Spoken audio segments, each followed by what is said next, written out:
I'm smoking pot, I got my dick out, and I'm thinking about you, and I'm thinking about you. I'm smoking pot, I got my dick out, and I'm thinking about you, just you. I'm smoking pot, I got my dick out, and I'm thinking about you, thinking about you. I'm driving along, I'm singing a song, and I got my dick out, and I'm thinking about you, I drank a six-pack, I took my pants off, I love you, I love you, I'm smoking pot.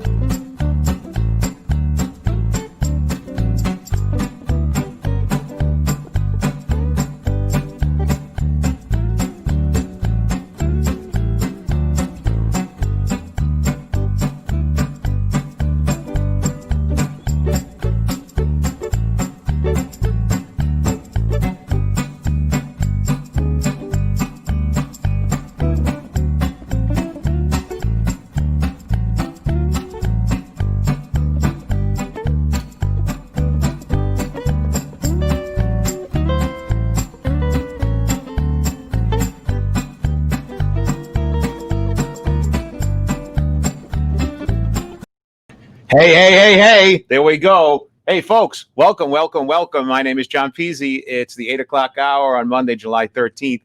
And what a show it is today. I was brought up in the 60s and 70s, and Catskills was like one of the places where all the comics that I heard about and always wanted to be part of was grown out of and grown through. And so today's going to be really special. I love Catskill humor. I love the Catskills, and I love comedy.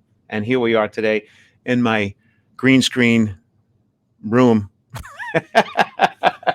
But before we even go any further, the best part is before we even introduce our guest, what the man of the hour is here today. The guy that we love to say F you to. He's here today. So let's get him up here with our into the window. It's the Jackie the Joke Man, Martling. There he is. Boom. Okay. Boom, boom, boom, boom. There you go. Why does it look? It looks like there's a basketball net behind you. Is that what that is? I don't know. That's a high-end definition television set from the year 2030.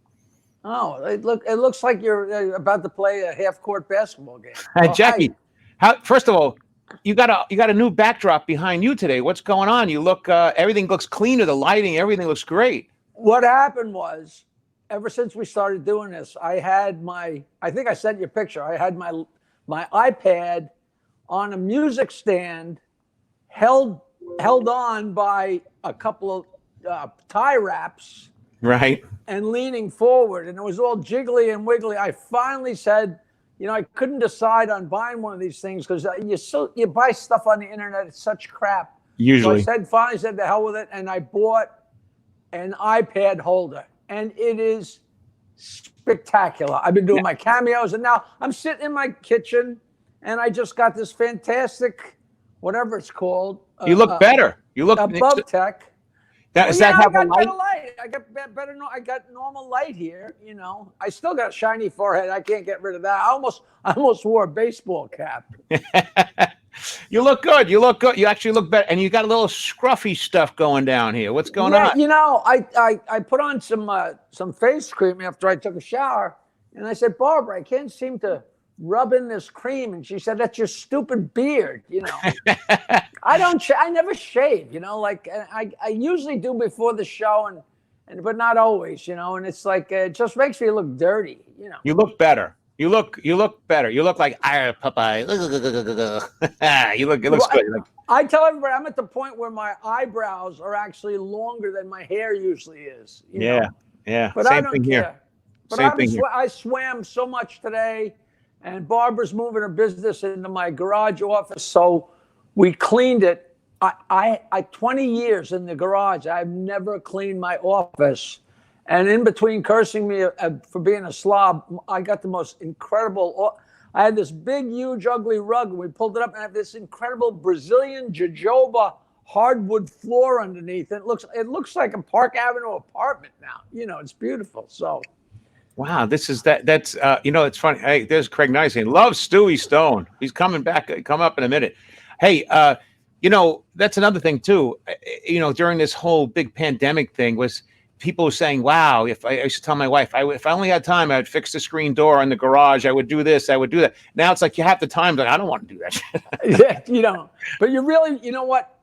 I always tell myself, all right, I'm going to do something so I don't feel like I wasted a day. And the truth is, once you start going and you do something, you go, not bad. And then you do something else. I'm only going to plant one tomato plant, and then you plant 30. No, but I'm not one of those handyman kind of guys. I'm not one of those guys. I'm more like in here. I don't want to be there. What I do is I procrastinate, but the way I procrastinate is I procrastinate calling the guy who's going to come fix it. By the way, that reminds me of one of Stewie's jokes, because I watched this on YouTube. I think his wife put it up, and it was so funny. I won't even say, I'll let him say it. It was hilariously funny. I loved it. And by the way, this theme tonight, this is fun. The theme tonight is about the Catskills. We were talking last week about how great it is, comedy, where it grew out of. And you were telling me. And I can't believe I stumbled across that great movie. Stewie's actually in that movie. And I don't like watching movies about comedy because it's like watching paint dry. But there's so many funny jokes in it and funny stuff. But there's like Jackie Mason. He looks like he's in high school. And Rodney, before he had I Don't Get Any Respect, it was spectacular stuff. I know there was actually a guy on there. I'm sure Stewie knows him. I never heard of. Harvey Stone, whatever. Wow. But it's so great. And Shelley Berman, 150,000 years old. Oh my God. It's great stuff. Amazing. It's amazing. And I got to tell you, this is interesting too, because I was thinking about this today when I was putting this all together, the fabulous Jewish comedians that came out of the Catskills. I was thinking about the names back then, and it was Shecky Green, Red Buttons, Toady Fields, Joey Bishop, Milton Berle, Jan Murray. You know who I haven't been able to think of, and I'm sure Stewie will know. Invite him in. What do we do? He's been waiting since noon. He's been sitting by his computer. If we leave him down there any long, he may not make it in here. He may just pass. We got to get him in here quickly. But who is the comic that just stayed in the Catskills and had no desire to go anywhere but the Catskills? I can't think of the guy's name. It's a very simple name. He's been around. Oh, would it be Lenny Bruce? No, he's a guy that never. If you didn't go to the Catskills, you never saw him. You never Shelley Berman? No, those are names that Stewie will know. Yeah, well, we're gonna bring him in. Hey, before we get when I think about the jokes of those times, I think about like. Doctor goes, I'll live to be 60. And he goes, I am 60. He says, see what I told you. It's great. They're all so great. That's what we grew out of. Yeah, the stupider, the greatest Henny Youngman, the woman walks into his office and the doctor says to her, go to the window and stick out your tongue. And she says, why? He says, I met up my neighbor. Oh, God. Oh, that's so innocent and beautiful, It's simply beautiful. And by the way, people are asking, where is he? Where is he? Oh, look at Bobby Banks, Malzy Lawrence. That's who it is. I could not think of that. Jesus. Not Mort Saul, you moron. Malzy. Craig, you had it. Bingo. And Adam also, Marty Brill. Mort Saul. No, everybody knows Mort Saul. Well, let's bring him. And before I even bring in the one, Mort Saul put out an autobiography not that long ago, and it's fascinating. It really. Anything by any of those old guys is so great. And a guy just turned me on to a really great book that I haven't really read yet, but it's a psychologist taking apart all the sick jokes from the 50s. And I love when people talk, who cares why or when or, doesn't matter. Why does somebody sit down and write a mommy joke? Who gives a fuck? That's right. But it's always the psychologists that have to break it down for us all. It's hilarious. Well, listen, before you even bring on Stewie, because I'm looking forward to speak to him, he's doing well. I have to first give you the the stoic Charlie Fisher appearance. Oh, I love it. Hey, I want to do a plug because I never do it to the end. I do jokes on cameo.com/Jackie Martling. I did one today. Sometimes these people don't tell you what to do. And she says this guy suffered with COVID for 90 days, but he came out of it and we love him so much. Please, say hello to him, give him our love. But she didn't say anything, but they know who I am. So I go on the thing and I tell them all these filthy jokes. And then she emails. I'm smart enough to put my email in there. She said, listen, I don't know. It might be too naughty for him. I'm like, well, lady, you didn't give me any, I hate somebody to ask me to do that and then not tell dirty jokes and have them say, what are you doing? Why do you think we got you? You have to send out a form that says which kind of jokes you want. Not only that, the guy just almost. But I redid it. Right. But I redid it and she gave me 5 stars and it was all wonderful. But they don't give you any, this is from my mother and father. It's their 70th wedding anniversary. This is from their 3 kids. Hey, you 2 old cocksuckers. And they were offended by the word old. But yes. And we can get you right here. That's where you get you on right there. Jackie Martling. So I didn't mean to do a commercial, but I've been making some money. Right. Been making some money doing them, so it's fun. I want you to make money. We all got to eat here. This is, we've all been sitting home for 4 months eating more and more and more. Actually, I decided to put on a shirt with a collar, and I went up and grabbed the shirt, and I got the first 2 buttons done. But if you could see any lower, you'd see. I'm with you. I'm wearing yellow. I look like the sun when I stand up now. It's all good. The globe is sticking out. We're healthy. We're making a living. Everybody's good. We're all good. Barbara's cool. You're good. Everybody's happy. We're all good. Everything's well. She's cooking up a storm. It's great fun. Great fun. Speaking of which, I have to thank Franny Stone for getting Stewie in here because Stewie, he was having some issues and Franny went and moved the lighting and did everything. It was really nice. So I was really happy about that. So let's bring him on. His grandfather was on the camera before, and I told him to go get Stewie because we're doing the show.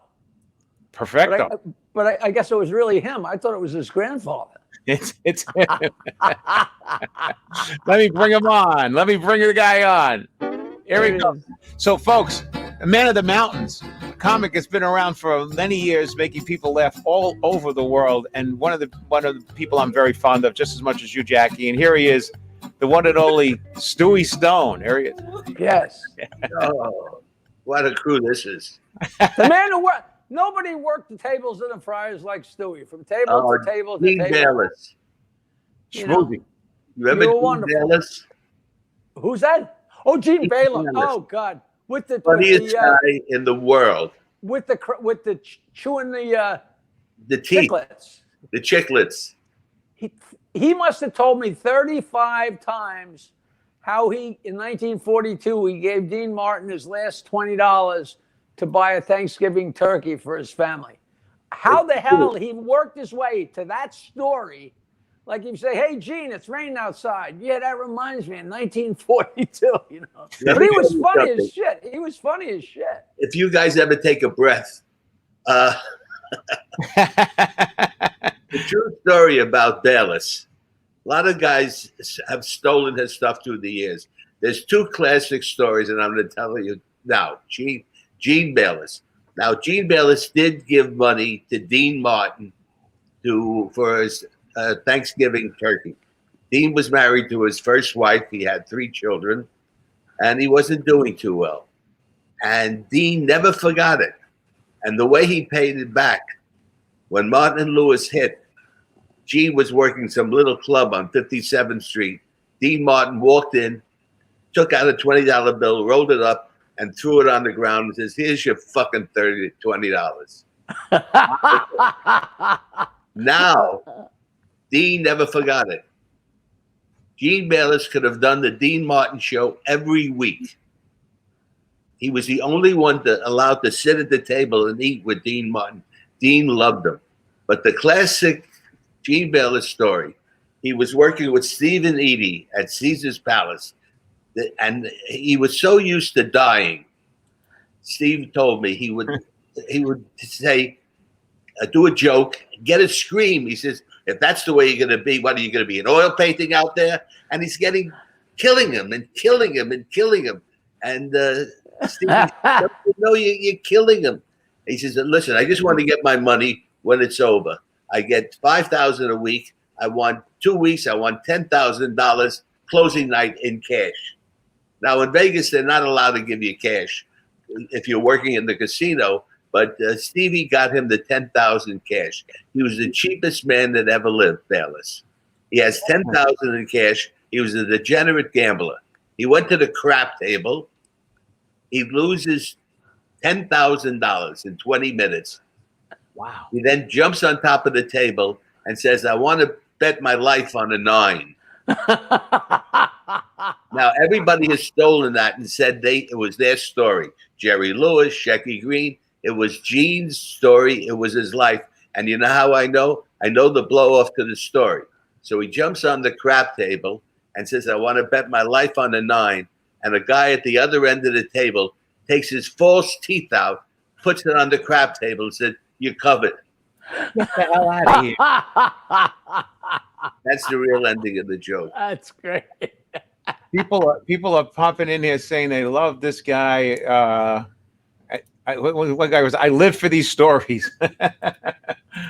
You know, when I was just getting going, you know, me and Minervini and all those guys, I don't know how it was. I'm sure it was the same with you guys too, Stu. When you just start out, everybody exaggerates about how well they're doing because you're doing so shitty, but you want to try and prop yourself up. And I know you know this joke. There was two Catskill comedians that lived together, and one guy finally gets a gig, and he comes back to the apartment, and his friend says, "So how'd you do?"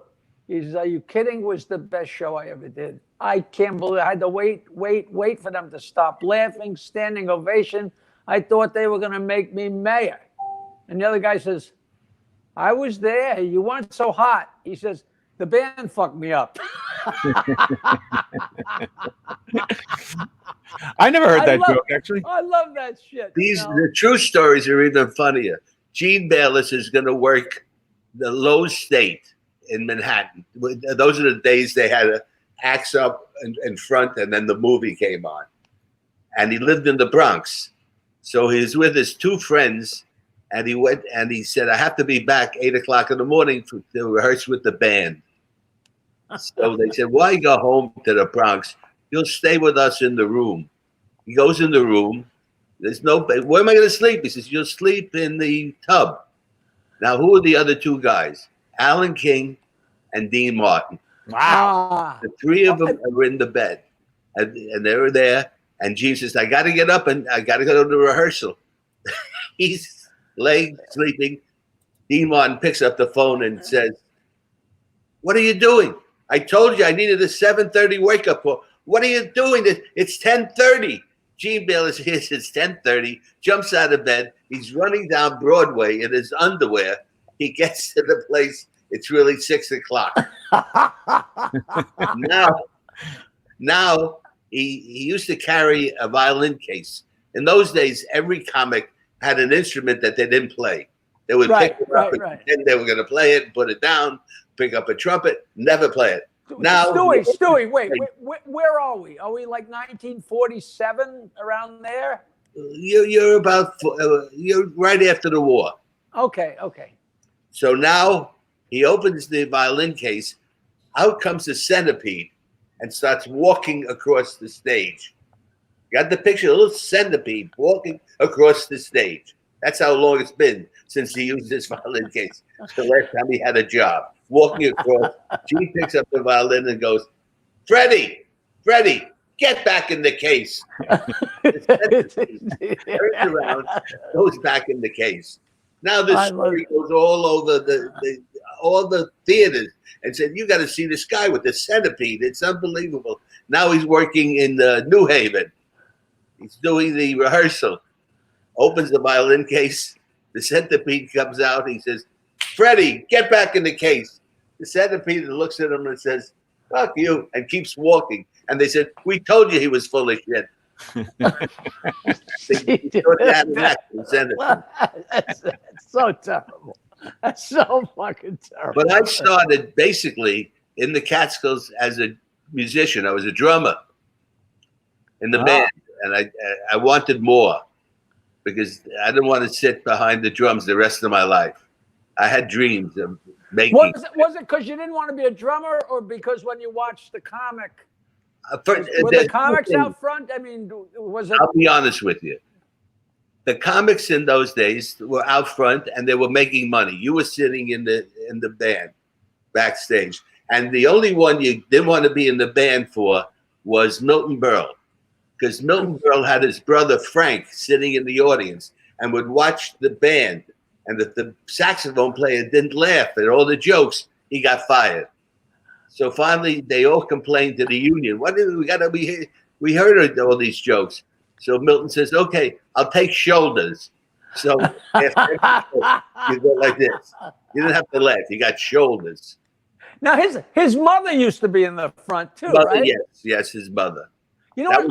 I've been telling this story for a long time, and you will know the answer whether or not this is true.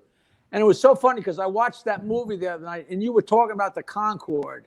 And when you don't know better and you go up and work and you empty the room and those big doors open up in the back, you feel like you're being sucked out of show business. But then when you hear it happens to a lot of people, all of a sudden you feel like one of the gang. You know, I'll tell you, those 4 doors open. There was nothing but asses and elbows 5 minutes after I got on stage. The Catskills, they're thrilled because they didn't pay for the show. Everything was included, with to brag about who they walked out on. You know, I saw Jeffrey Green. Terrible. I walked out after 3 minutes. What is that? To take the newspaper. And right. Tony Martin. Tony Martin. Under the arm and walk out. But the only 4-door act in the history of the Concorde, the worst ever, Yul Brynner. You said that in the movie. Now, what did he do? Did he sing? He was doing King and I.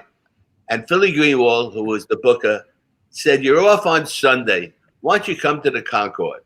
And Yul Brynner said, "What am I going to do in the Concorde?" He said, "I'll give you $50,000. I'll be there Sunday."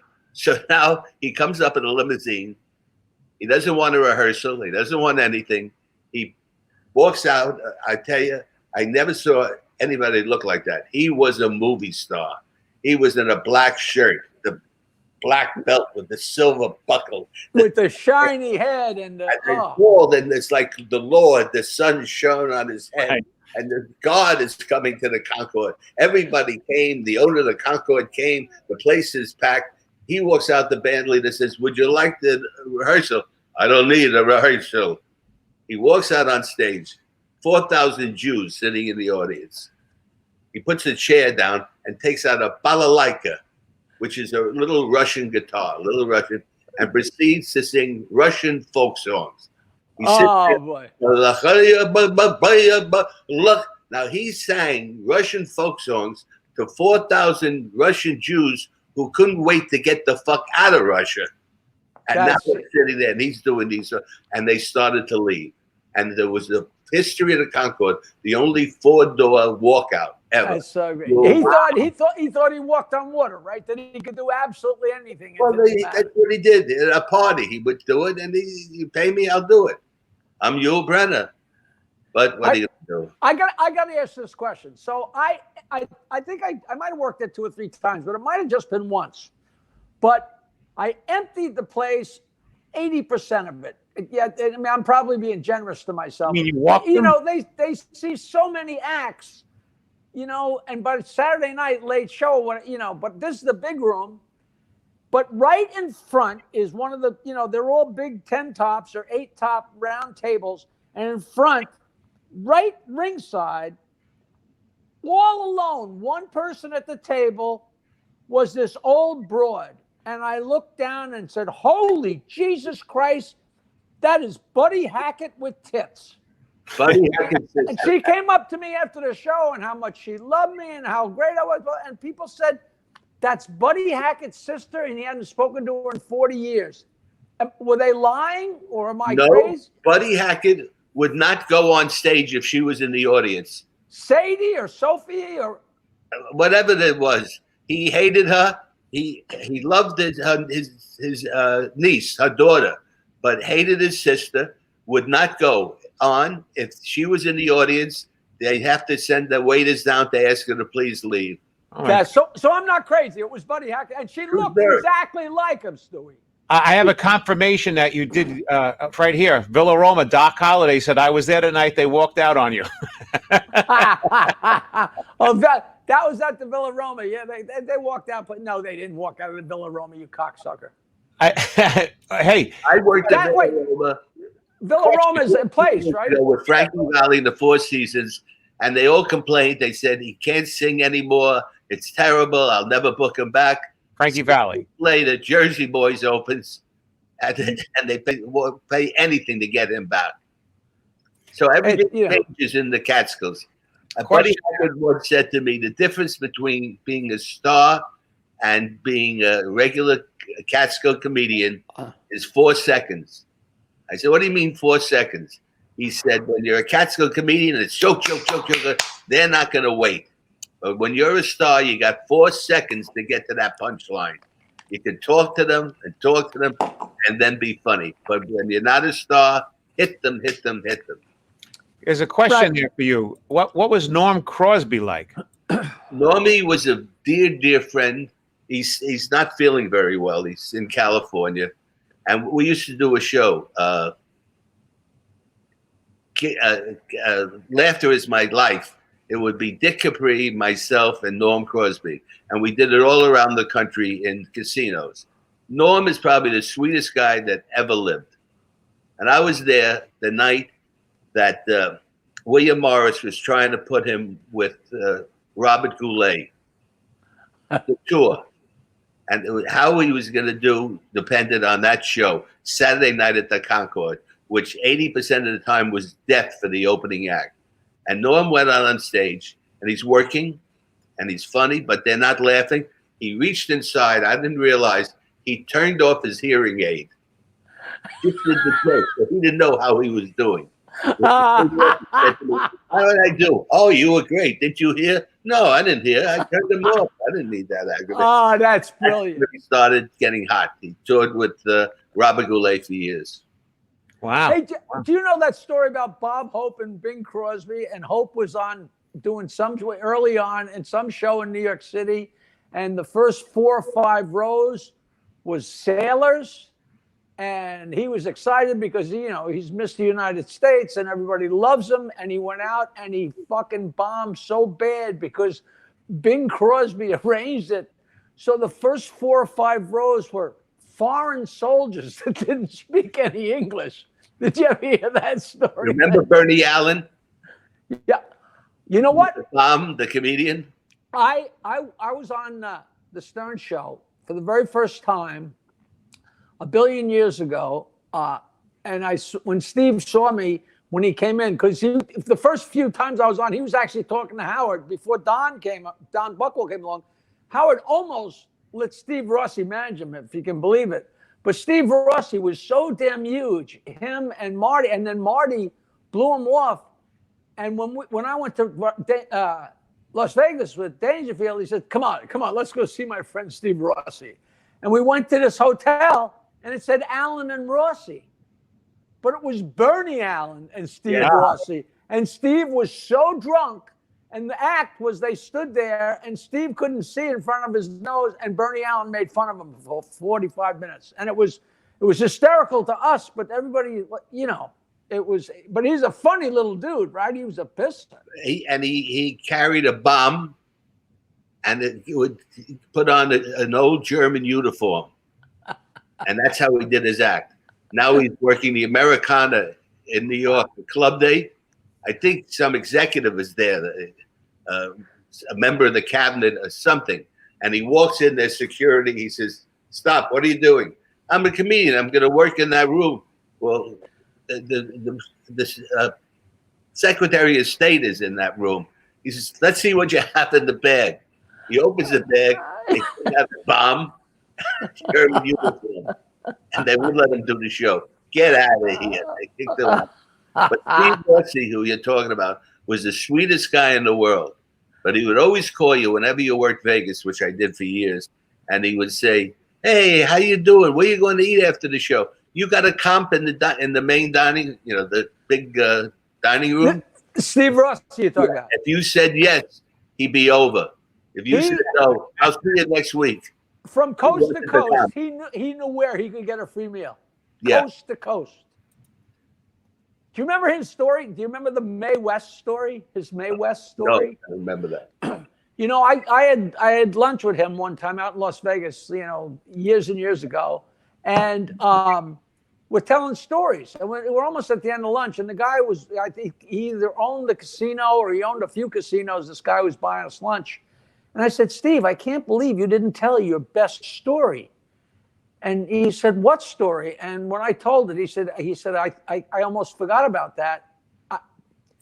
He started out as a singer, MC, and he was the MC for Mae West's act. And Mae West was an old broad by now. So her act was to have like 8 bodybuilders that all had on, you know, oil in bathing suits. And she would walk up and down, rubbing their chests and making what were really, really explicit remarks in 1948 or 1950 that were probably so harmless. But Steve Rossi was the opening act. And this is what he told me was his opening night. He went up there and, you know, sang a song or two and then introduced Mae West.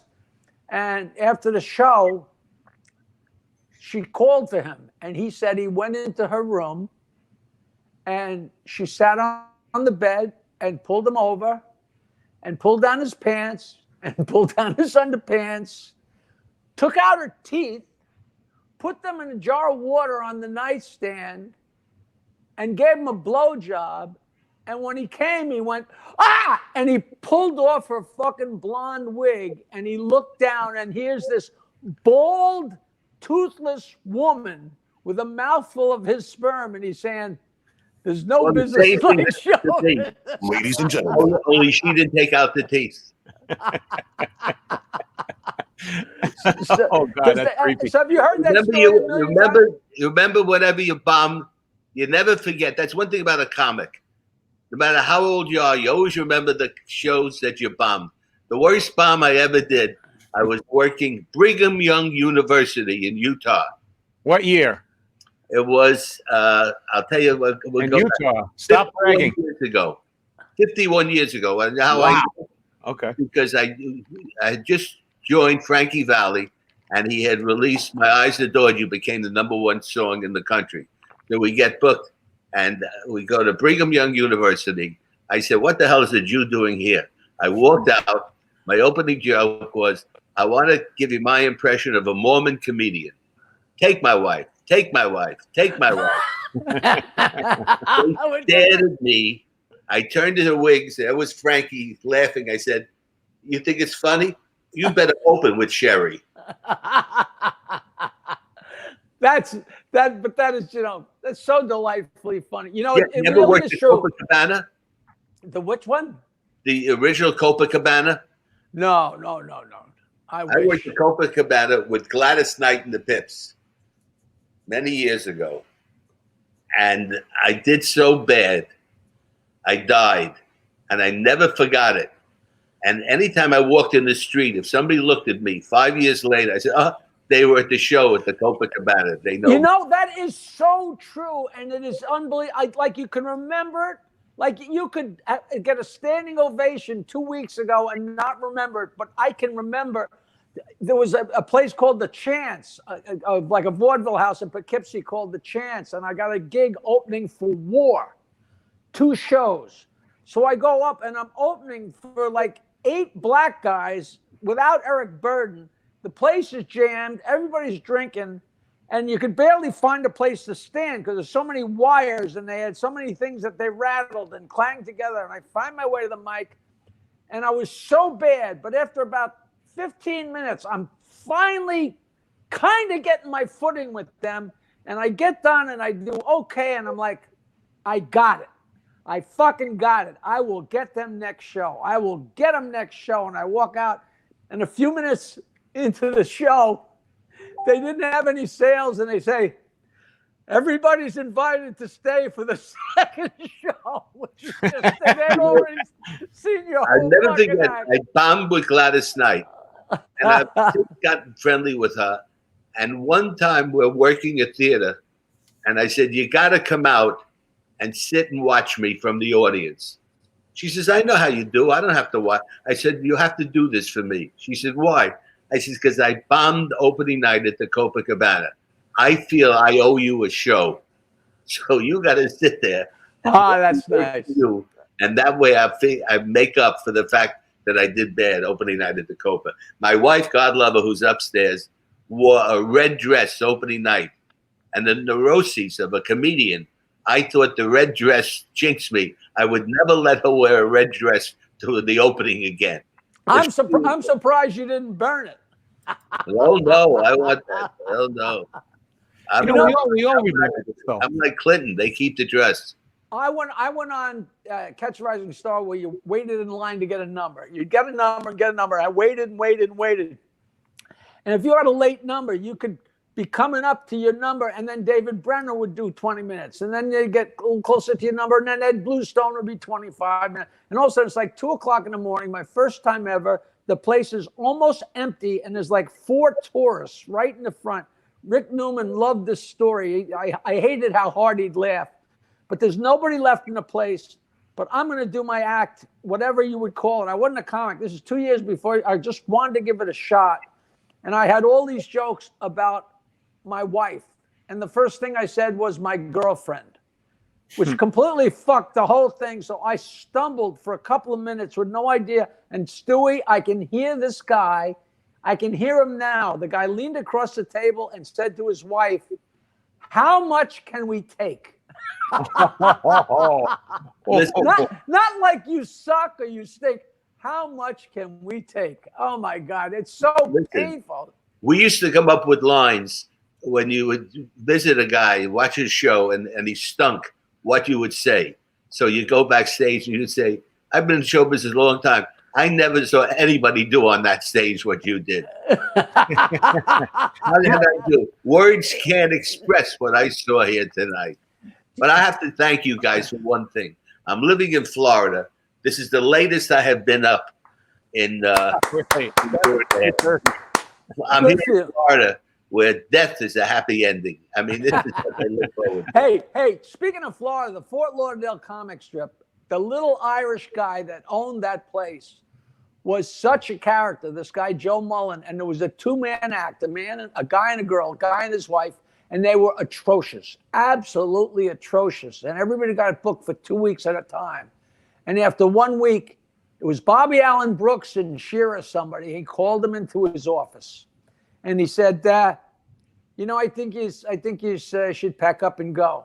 And the guy, the guy couldn't hear it. He was like, oh, no, Joe, we only been here a week. We have another week. No, I think you should go. He said, no, we only did 1 week. We want to do another week. And the guy's not getting it. And fucking Joe Mullen says to him, you know what, you guys? If anybody ever offers you a job in the post office, you should take it. You know why? Because when you two walk on that stage, you're trespassing. I've never heard a worse insult in my life. Howard Keel is working the Copacabana. Remember Howard Keel? Sure. And Catherine Grayson. They had just done Riverboat or something. All the big movies. And he's on stage singing Old Man River. And he's not drawing. There's nobody in the audience. And Jules Padell, who was a classic, is walking by. And he shouts up to Howard Keel. He said, Howard, did you take some constructive criticism? And Howard Keel said, yes, Mr. Podell. And Podell says, go fuck yourself. You know what I'm thinking here? You know what's amazing is that we all had these sets where we really had a bad night and everybody, you come off and you just don't feel good about yourself. But the interesting thing is how many times you walk up stage after you died and nobody looks you in the eye? Everyone kind of like you walk by. Usually the comedian, you come up, hey, you're great. We love you. They hug you. Everything. But when you die, everyone just kind of like looks the other way. You know what? It's the same thing as when you're at a party and you forget somebody's name. Somehow you manage to not make that connection. It's the ego of the comedian. Two things I always have done. I like to be in in the theater, in the lobby before the show, not meeting people, just getting the feel. Paul Anka once said to me, "Why are you out front?" I said, "Because you're on stage, you're Paul Anka, you're special. I am good when I think I'm like one of the people and I'm talking to my friends. Now, when I go on stage, if I do bad, if I do great, if I do sensational, I walk out with my head down and I turn it off because I don't want to hear if somebody has something bad to say. No matter how great you are, there's always one putz that has something bad to say about you. And that's the only thing you remember. Yeah. I had a friend that was a big producer, and what he did was he used to produce Perry Como. And Perry Como said, "Look, I'm Perry Como. I don't care if I sell out every seat, but I want every seat taken. I don't want to walk out and see any empty seats. So you call the police, you give the tickets to the police, you call the hospital, you give tickets to the nurse." And my friend says, it's amazing with a star. They can't hear, they can't see, but they see the empty seat and they hear somebody talking in the audience. It could be 10,000 people. You see that one guy that looks the other way that can't stand you. You know, there was a book a million years ago, one of those Steve Allen books where everybody did a different chapter. And Bill Cosby did a chapter, and the name of the chapter was The Face. And that's, you know, we all know when you work in a crowd and you're killing everybody, and there's one guy or one woman that is not laughing, and that's all you can fucking see. All you focus on. And you're working to that person. I don't know if I told you, I did a show in Florida, like packed house at the comic strip, and I'm killing this place. And one table was looking at me like I was fucking cross-eyed, and I just couldn't get them. And at the end, I'm selling my albums in the front, and one of the people from the table comes up and says, "We just want to tell you that we're in town for Uncle Eddie's funeral, and this has been a horrible week, and this was the greatest night of the week, and we just want to say that." I'm like, you cocksuckers. You couldn't wear a sign, you know. I almost said, "What are you guys, coming from a funeral?" Wow. And they were, you know what I mean? Wow. You never know. You never know. The good thing about living here in Florida, Everyone. I'm here in my house with my beautiful wife.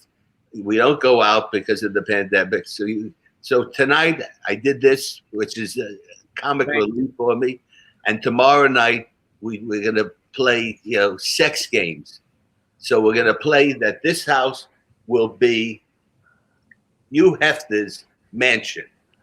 And we'll put on the bunny costume with the cotton tail. And I can't even imagine what you look like in a bunny costume. And tomorrow night, my wife will be Hugh Hefner. I'm sorry. I stepped on you. I'm sorry. Stepped on that fucking line, you cocksucker. I'm sorry. Hey, I'm Stewie. so sorry. Sonny Maxa says, "Are you still performing?" Of course, but I'll let you answer. Yes, definitely. And if you guys chip in, I'll go to a show anywhere. Well, we get you on Cameo. We don't have you on Cameo. We all will. Hey, now, where are you in Florida? Don't worry, everybody's not going to come over. I don't know exactly where it is, but there's always an old guy who passes with phlegm. You know, it's all I hear in Florida. But do you like see Capri? Do you see Capri and Woody Woodbury and people like Capri and Freddie Roman's not working too much anymore. Mousie's got a problem. You know, he doesn't remember anything. Which is, you know, you have to realize that you came up in a heyday of comedy. You came up at a time when it's a magical time. I mean, you look at the environment today that we have all the, you know, the Black Lives Matters and political correctness and all these different things compounding down on what we're allowed to say and do. You've come up thing that I am grateful, and I should be more grateful. I was blessed that I came up at the great time in show business. I came up with great comedians that I looked up to. I worked in Vegas for more years than I care to remember with every major star. It wasn't the big show. It was Sinatra on the stage with a great band, and you were there. It was Paul Anka with a great stage. It was Frankie Valli. It was a one-person entertaining. It was entertainment. Nobody worked with cannons going off. Nobody worked with fireworks. It was right. And comics were funny. We were not comedy. We all were so lucky because the 40s, 50s, 60s, not just the golden age of comedy, the golden age of time.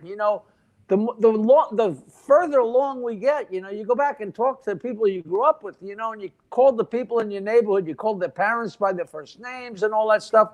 People write this stuff and tweet it and email it and stuff, and that's all crap reading that. But the truth of it is, we grew up at, when Paul Simon made that album, Born at the Right Time, he was right on the money. We were so lucky, and to be a performer right in there. You were so lucky. I got started so late, but you were right there in the pocket. I started in the Catskills. I did the Playboy clubs when they were 40 clubs. You did 40 weeks a year at the Playboy Club. Then I worked in Vegas. I worked every place in Vegas. Then I did all the concert tours with the big stars in the auditoriums. I mean, I had the best of show business, but I still want to kill myself. So what are we going to do? But wait. Stewie, I lay in bed thinking of everybody that ever screwed me. Every agent that ever beat me out of $1.50. I can't sleep anymore. I can't piss anymore. I got no fucking life. I used to worry about my pecker. Oh, it's wonderful. It gives you pleasure. I hate it now. It just lays there. It has to piss all the time. The middle of the night, I go 7 times a night. 4 times I actually make it into the bowl. But other than that, I leave a trail wherever I go. I'm like, my wife is like Cochise. She wants me, she follows the trail. But that's part of the whole thing. I don't know. I've always told people I'm miserable half the time and thrilled half the time. And that was when I was drunk, when I was sober, when I was poor, when I was rich, when I was semi-famous, when I had nothing.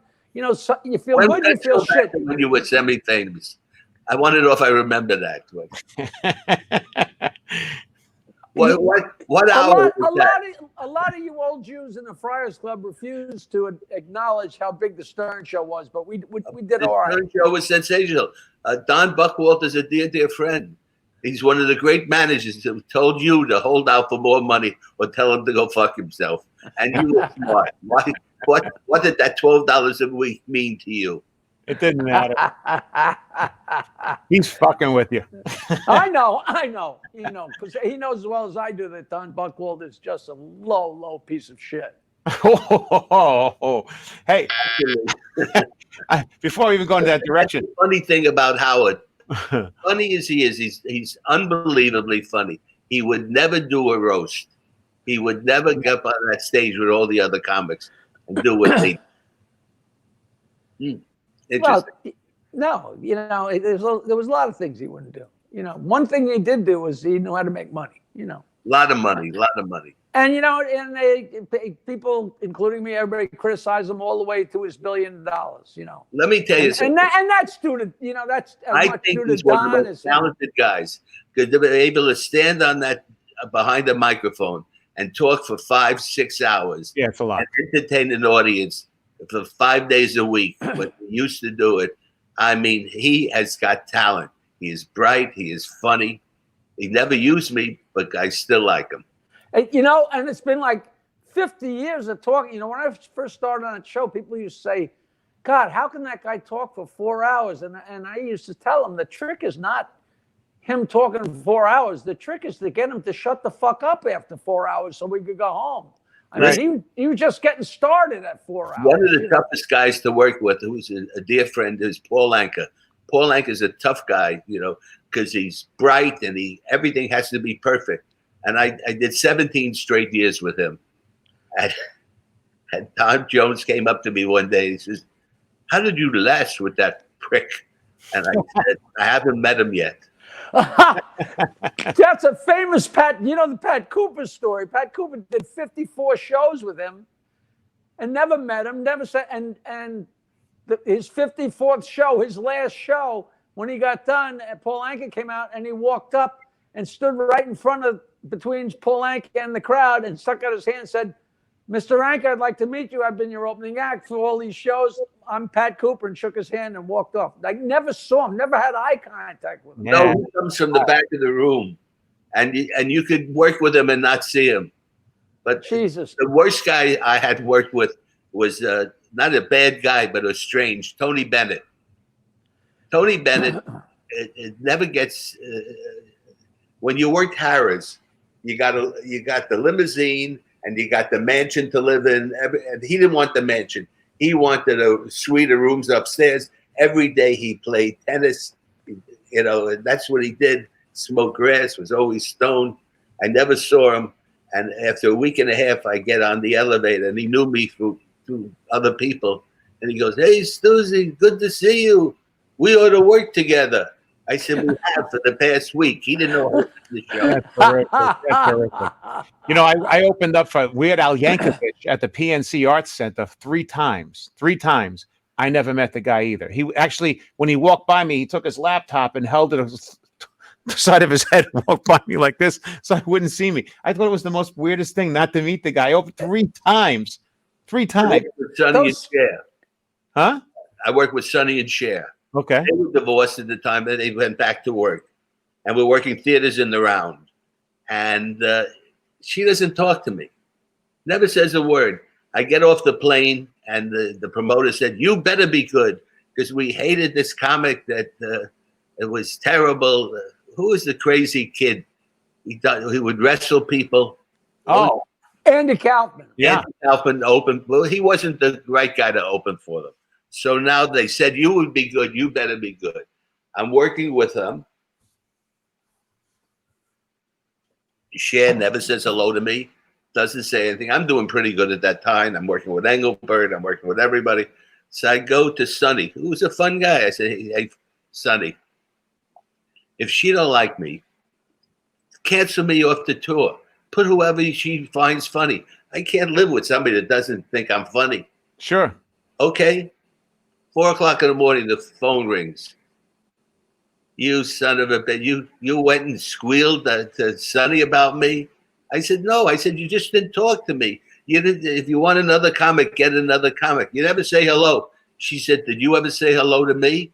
Oh. He taught me a lesson because I would lay back because she was the star. Right. Hierarchy, yeah. It looked strange. So then I learned whenever I worked with a star now, I would knock on the dressing room door opening night. Introduce. It's a pleasure to work with you. My name is Stewie Stone. We'll have fun. And that's it. If they want you, they'll ask you. Well, Pat Henry taught me that. Now you tell us. Now you tell us. Now I know. I didn't know that. He said to me, everybody wants to be at the right hand of the star. Yeah. Everybody wants to sit next to Sinatra after the show, at dinner. They push, they check. He said, "I've been with Sinatra forever. I don't want to sit at his right hand. I want to be at the end of the table." He said, because all night he drinks. And when he gets stoned, that clicks in a certain point, and his head drops to the left. And if you're there, he's going to get it. And if it drops to the right, that guy's going to get it. But he never falls straight ahead. He plays at the end of the table. I lasted all these years. It's funny too. You mentioned a few minutes ago about how that when you die and have a bad set. I don't know, Jackie. We've worked with him at the Friars Club so many times, and even at other places. Every time I've seen Stewie work, he is charismatic. He kind of you kind of weave yourself in on a very like your comedy is great, but the humor and the jokes are great. But you have this kind of a schmoozy kind of bleed. What is it? I visit with them. Yeah. Right. You go to a family's house, and you're visiting with them, and you're not, I love it. It's an immediate connection. There's not that wall. There's not that wall. And there's no wall with me. I don't believe in the wall. But I don't know more than they need me. But is it that your personality, or is it the way you've learned to work? No, really, I'm not a nice guy. Ask my wife. I'm a loner. I'm very insecure, and I only live. Somebody once said, "Stewie, you live on stage." I wish you could be that guy all the time. I live on stage. I'm happy. We all do, though. I think all as comics, we all. I mean, it's not that you need the applause and stuff to feel good about yourself. It's like you love giving this stuff away. It's nice making people happy. It's a beautiful. It's a gift. It's a pleasure. It's Yeah, I I'll tell you, love that it's the toughest thing in the people say- world to figure out. It's a tough thing People to figure say out. you're a comedian. It's something special that God put in. If you're a comic, it's something special that God left out. That you need to fill up the tank. The big hole. Guy I ever And the more- met and in my life. the more you fill the big hole, the bigger the hole gets. It's very, The humblest guy I ever met in my life. You said at the beginning of the show, people say wanted to give me requests was Red Skelton. Red Skelton used to give out for the show a pamphlet of all the characters he did, and you would fill in who you would like to see that night, and they would bring it backstage, and he would do his show as to how many people wanted to see Clem Diddlehopper, how many people wanted to see them, and he was humble. And one night, when Presley used to open in Vegas, he would always open with one show. That's how smart the Colonel was. He did one show opening night, where everybody else did two. Now this is this is fascinating. And now because you worked with all these great actors. Now tell us, did Jack Benny, Jack Carter? Jack Carter was the one. I didn't know Jack Benny. Okay. Jack Carter, I worked with a lot. He was a funny, neurotic bastard. He would work himself up before the show backstage. He'd be so nasty and mean, and he'd walk out to the applause, and his open. That's the way you're going to be. He attacked them right away. that whole caustic thing. That was him. Attack, and he could do everything. He could sing. He could act. He could do everything. But I think the finest comedian to me, all around, of all of them that I've known, was Milton Berle. Because Milton Berle created breaking that wall down. He was the first comic that went after the audience. He was the very first star that did that. And he was unbelievable. He could sing, he could dance, he could act, he could write, he wrote songs. Very, very talented guy. So you were inspired by him? No, I just liked him. Who inspired you? Who inspired you? Now, did you ever get to see him actually in a club? Like, was that before your time? Like, oh, I saw him in a club. He was sensational. He was all set. The waiter would walk through the room with the chair upside down. They go, "Oh, a moose just came in. A moose just came in. Hi, lady, sit down. I saw the dress last year." They would do all the lines. Right. What about this Henny's? What about Henny and Alan King? What was your thoughts on that? Alan King, I think, was the finest monologist that ever lived. Really? Nobody could construct a joke like Alan King. It was more storytelling in the world. He talked about his wife giving birth, his brother, the doctor, his other brother, the dentist, his 5 children. First of all his kids were adopted, so he never went in and saw them give birth. He didn't have a brother that was a dentist. He didn't have a brother that was a doctor. He had one sister. He made it all up. And he really believed that. In there, he had a great act. And, Great act. Great. The greatest thing I ever saw him do, and I said, "How do you do this?" He would tell a joke. First of all, he could drink. He had a stool next to him with a glass of scotch and a cigar. And on a big, big joke, he would turn like a matador, turn his back to the audience on the left, pick up the scotch, take a sip, take a puff of the cigar, put it down, and then continue with the thing. Sounds like a good gig. Constructed the joke like nobody ever did. Interesting. That's a nice, healthy laugh. If you can do that, that's incredible. Wow. He had a great laugh meter. A great, when he wanted to. He had a time when he thought he was Winston Churchill. He would like to talk to the audience. Hey, I'd like to show you a couple of pictures. I have every week. Jackie and I put pictures of Jackie up, usually naked, and we have all these. I'm leaving if you put those pictures up. Here's one of Jackie. Boy, that's like 1980s. I think I was with you that day. That was my first tape special at that place. But I'm looking here that Jackie. We always put pictures of Jackie up here. I was trying to find pictures you and Jackie together. I didn't see that. But here's beautiful frame. It's me and Jackie. Yeah, well, I think Jackie's got nicer breath. Jackie and my beautiful wife, Frances Gale. And I got this picture here. Well, actually, that was not that one. This is the one I was looking for. Here you go. It's the Friars Club. Oh, yeah, we got Tom Cotter and Bobby Collins, and I don't know what we did a comedy night there. But I want to ask you, like, some of these pictures of you. What's going on here? I don't know.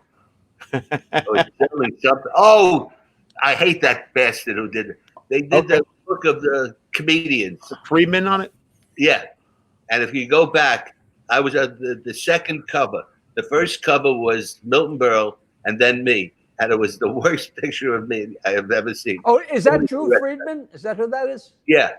Yeah, it says Drew Friedman on the by Drew Friedman. Yeah. And I kept saying, I got to live with this fucking picture the rest of my life. Hey, Stewie, I got a question now. You're showing those pictures. What is it? Do you have any idea what it looks like inside the club now? I mean, did all that water do damage, or is the place ripped apart? Or it's not the same club. It's not the same. It's not open, right? Nobody's in there. No. Hey, what a shame. How about this one? Oh, Tony Orlando, Freddie Roman, and myself. Actually, they reopened the club for something. It was a holiday, and it was a special thing, and there was yellow ribbon. That's great. A very lovely man.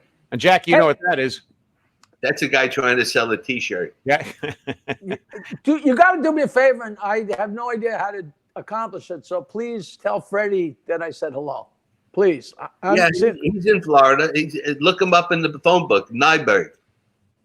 Seriously, he was my sponsor for the Friars a billion years Freddie ago. was a great comedian. Is he physically okay? He's like, okay. He's getting older. We're all getting older. We're all getting older. There's another one, another night at the Friars. There's Jeff Parami, who just recently passed. Missed that guy. Love that guy. He was a great. Tom in the front. He's a good guy. Yeah. Joey Callahan. Yeah. Right. And there's Tom's wife back there. And good time. Really great times. I had great times at the Friars. I love it. You really missed.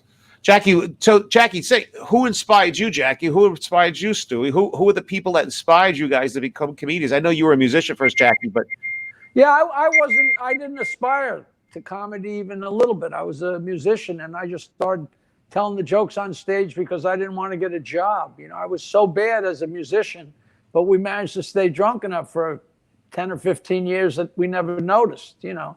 And then I just knew all those jokes, and I just told them on stage and never turned around, you know. But the funny thing is, I never really did jokes. I always just basically talked or do a hunk or talk about my life or something. It wasn't ad-lib, but I knew what I was going to do.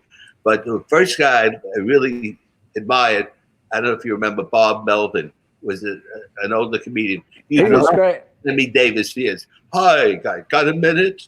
His joke. Flying at an altitude of 35,000 feet. I said, oh my God. And outside of the plane, I heard, yes. He was great. Then it became Alan King. Alan King. Hey, who was the guy on that movie that I didn't recognize? There was a guy in the movie that when Jews were funny that I never heard of. Harvey Stone? Harvey Stone? Was he a Catskill guy? Yes. Harvey Stone was a classic guy that was the hottest comic in World War II because he did the first being recruited bit. You know, you're naked, you sit on the stool, and it's all marble, and it sounded like people were applauding me. He had the big hook nose. Right. And he was on every television show for years. He fixed his nose. Nobody ever wanted him again. Get out of here. The truth is, they always say, don't fix your nose. Look what happened to Harvey Stone. There you go. That's Harvey Stone. And Harvey Stone died on a ship. And they called his wife, and they said, what should we do? And they said, throw him overboard. And they buried him at sea. Oh, God. That's crazy. Good. It's the truth. Truth is funnier than anything you can. It's like I was sitting with Neil Simon, and we're talking, and he said, he told me how funny I was. I said, thank you.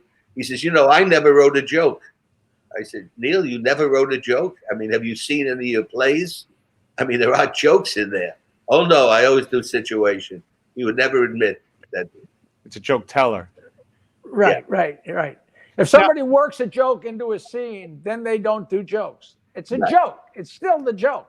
You know, something interesting about comedy that you both probably would think I never really thought about. I was listening to a lecture one time, and he was talking about comedy being, there's jokes, so we do 1-2 punch jokes, and then there's humor that is, I guess, in sitcoms, is situational humor where everything happens organically funny because of strong characters versus 1-2 setup punch. I love 1-2 setup punch. But there's this other thing. They also intermingle. It goes My in wife and out. is very funny. Will always say, "Why does it have to be feed, set up, punch? 1-2 punch. Feed, set up, punch. Can't you do it in 2?" And I tried it. It doesn't work in 2. No. One of the funniest things that a joke that you did on that film, which is so funny because I never forgot it, because there was a show called George of the Jungle. And George of the Jungle was a cartoon, and there were 3 different cartoons that were part of the show. And one was Super Chicken and his lion sidekick. And they flew around in a chicken coop, and the lion was a sidekick, and a guy fell out of an airplane and crashed on the sidewalk. And Super Chicken says, "Fred, get this man a glass of water." And Fred says, "That won't help, Super Chicken." And he says, "It won't hurt, Fred." And then that's the most classic old joke in the world. And but I never forgot it because I thought it was so funny in that cartoon. The original joke is in the hospital. Right. Your husband is dead.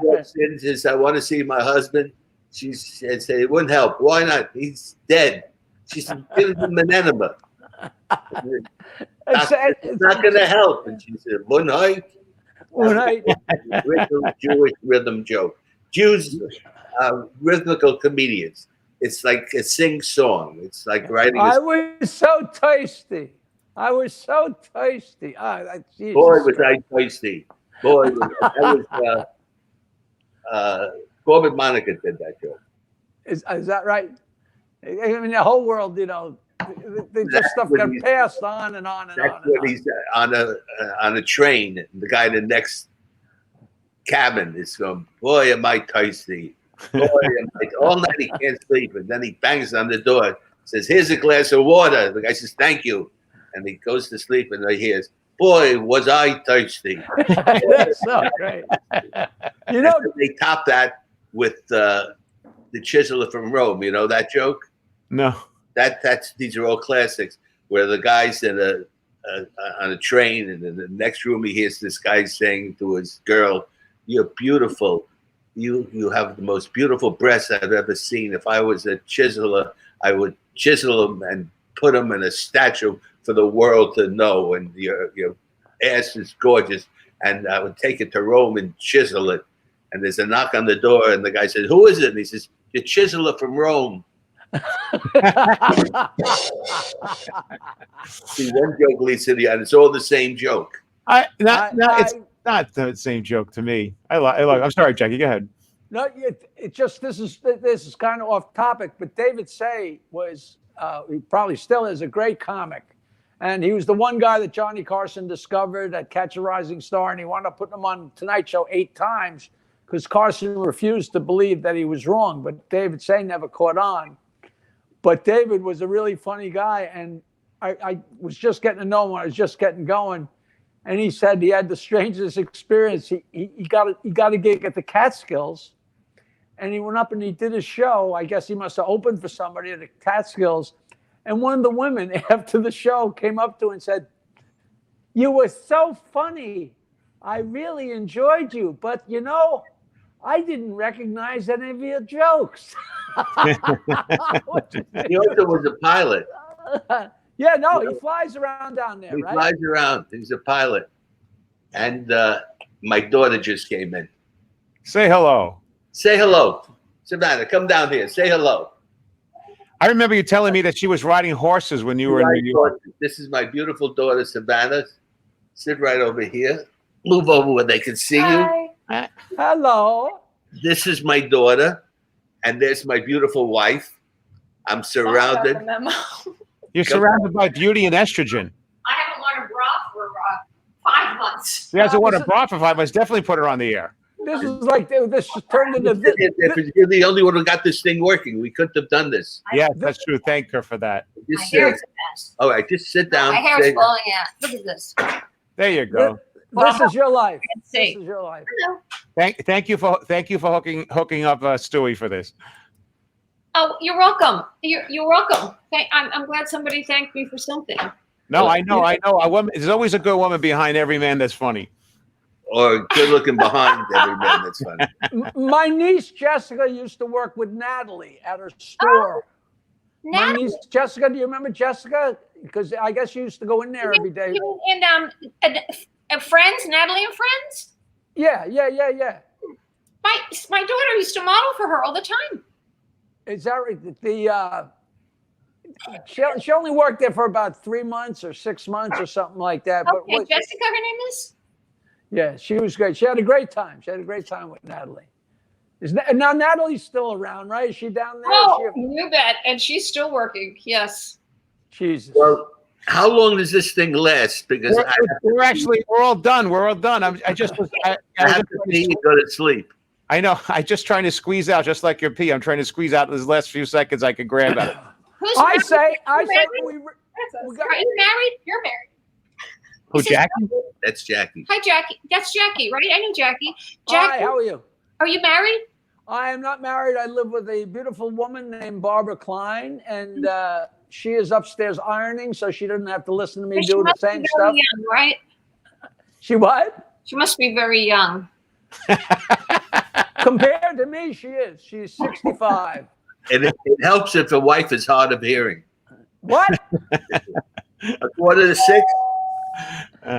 I say that we end the show and we have an encore in a month or two, and I do the agree. exact same thing again, and then we can tell the same stories again, and none of us will remember. No, there's so many questions and things people are asking. I didn't even get a chance to really bring up because I wanted. I mean, I had, there was. Shut up, right? I know, there's a lot of great stuff here, and there was things here I wanted to show pictures. See, Franny, I put a picture of you. Oh, that arm. Okay. Very nice. Yeah, Listen, John, I've always said to the people, and they don't do it, to send us emails or text us with questions and things they'd like to see, especially something like this. If everybody sent you questions for next time, then you could have the questions ready to go, because it's hard to do on the fly. I'm not talking about you. Yeah. You're talking about the people on Facebook and friends. Yeah. Because Natalie called me, of all people, the text this morning. She said, "Why didn't you tell me Stewie was doing a podcast tonight?" Hello. I said, "I didn't know." What were you talking That's about? me calling you, Stewie. It pays to advertise. Listen, I just got a free room at the Hyatt Hotel. Wow. They don't call for jobs. They call for free rooms at the Hyatt hotels. Hey, Stewie, you have a delightful family. You have a beautiful wife and a beautiful daughter that it definitely, it's really nice to see. And it's nice to see you. Thanks for inviting me. It was a delight to be with two friends and to spend the evening. I actually got thrown out of the Friars Club for screaming at them for throwing you out. Well, what a crap show that was. We'll talk about that someday. But Yeah, Stewie, that let's do it again. Jared. Let's do it again. A couple of weeks from now, we'll do it again. I will see you guys. How do we end it? I'm just going to drop you down. Tell Freddie and Capri we said hello. I will. I will tell Freddie and Capri. I'll call Capri tomorrow. Thank you, and thank you, Bride, as well. Thank you. Thank you, Johnny. Thank you, brothers. I see you. And there's the stoic Charlie Fisher before we leave. When did he die? See you next Monday, 8 o'clock. Thank you, Stewie. You're a blessing. Jackie, stay well. Thank you. Bye-bye. It's too much Thanks, fun. you kids. Take it easy, guys. Oh boy, I don't know what I'm doing here. I'm switching you guys around. Anyway, guys, thanks so much. Next Monday, 8 o'clock, we'll be here again. It's been too much fun. See you again. Bye. I'm smoking pot. I got my dick out, and I'm thinking about you.